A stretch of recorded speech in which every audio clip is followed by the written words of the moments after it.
Pernah mikir nggak, kenapa sih surat Al-Baqarah itu spesial banget? Hari ini kita bakal bongkar sama-sama surat yang bisa dibilang paling fundamental di Al-Quran. Ini bukan cuma soal bab terpanjang ya, tapi Al-Baqarah itu sering banget disebut sebagai cetak biru lengkap untuk kehidupan seorang muslim. Yuk kita gali bareng-bareng. Biar kebayang skalanya, surat ini punya 286 ayat. Wah, ini surat terpanjang di Al-Quran loh. Dan panjangnya itu bukan tanpa makna tentunya. Isinya itu mencakup hampir semua aspek kehidupan kita, dari yang paling pribadi sampai tatanan masyarakat yang luas. Namanya sendiri kedengaran unik ya, Al-Baqarah, artinya sapi betina. Nama ini diambil dari sebuah kisah yang, jujur aja, menarik banget tentang Bani Israel yang diperintahkan menyembelih seekor sapi. Nah, ini bukan sekedar dongeng, tapi sebuah pelajaran moral yang dalam banget yang nanti bakal kita bahas sedikit. Nah, ini yang paling keren. Coba lihat bagaimana para ulama menggambarkannya konstitusi kehidupan seorang muslim. Kenapa disebut begitu? Ya, karena persis kayak konstitusi negara, surat ini tuh isinya panduan yang super lengkap, mulai dari keyakinan paling dasar, hukum-hukum, sampai etika sosial. Oke, ini dia peta perjalanan kita. Pertama, kita lihat konsep besarnya sebagai cetak biru. Terus kita mundur sedikit ke titik awal kemanusiaan. Dari situ kita belajar dari sejarah, lanjut ke cara membangun masyarakat yang adil, dan terakhir kita tutup dengan filosofi dan keutamaannya. Siap? Oke, kita masuk bagian pertama, cetak biru agung. Gini, untuk benar-benar paham Al-Baqarah, kita nggak bisa lihat surat ini sendirian. Kita harus lihat surat ini sebagai jawaban. Jawaban langsung dari doa yang selalu kita ulang-ulang di surat pembuka, Al-Fatihah. Coba bayangin begini. Di Al-Fatihah, kita kan minta tunjukilah kami jalan yang lurus. Nah, begitu kita buka lembar berikutnya, seolah-olah Allah langsung menjawab. Ini dia jawabannya. Al-Baqarah itu adalah peta super detail yang ngejelasin jalan lurus itu kayak apa, lengkap sama rambu-rambunya. Terus peta ini mulainya dari mana? Uniknya, Al-Baqarah nggak langsung ngomongin hukum atau aturan-aturan yang ribet. Surat ini mulai dari fondasi paling dasar. Siapa sih kita ini sebagai manusia? Dan apa peran kita di dunia? Di awal-awal surat, kita langsung disuguhin peta manusia yang terbagi jadi 3 golongan. Orang beriman, orang kafir, dan orang munafik. Yang menarik, Al-Quran ngasih porsi pembahasan paling panjang justru buat kaum munafik. Ini kayak sinyal keras, kalau bahaya terbesar itu seringkali bukan dari penolakan yang terang-terangan, tapi dari kepura-puraan yang ngerusak dari dalam. Setelah memetakan manusia, kita diajak kilas balik ke awal mula, yaitu kisah Nabi Adam. Pesan utamanya itu benar-benar memberdayakan kita loh. Kita, manusia, dimuliakan sebagai khalifah karena kita dikasih 2 hal, ilmu dan kebebasan untuk memilih.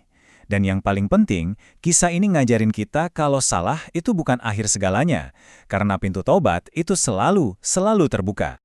Nah, berikutnya, Al-Baqarah menyajikan sebuah studi kasus sejarah yang paling panjang dan dalam di Al-Quran. Kisah Bani Israel.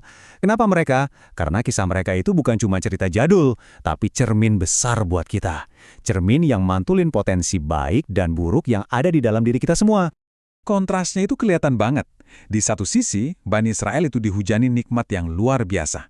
Dapat nabi, dapat kitab suci, pertolongan langsung dari Tuhan. Tapi di sisi lain, sejarah mereka itu penuh dengan pelanggaran janji dan pembangkangan. Ini jadi pelajaran abadi tentang betapa bahayanya kalau agama cuma jadi ritual kosong, tanpa keyakinan yang tulus dari hati. Oke, setelah fondasi iman diletakkan dan pelajaran sejarah dipaparkan, terus gimana? Gimana cara kita menerapkan ini semua di kehidupan sehari-hari? Nah, disinilah Al-Baqarah benar-benar nunjukin kenapa dia layak disebut konstitusi. Coba deh, lihat betapa lengkapnya cakupan aturannya. Ini bukan peraturan yang acak ya. Dari urusan keluarga yang paling privat kayak pernikahan, sampai sistem ekonomi kayak utang piutang, bahkan peradilan pidana kayak kisos. Semuanya saling nyambung, dirancang untuk menciptakan sebuah ekosistem masyarakat yang adil. Salah satu pilar utamanya itu sistem ekonomi yang adil.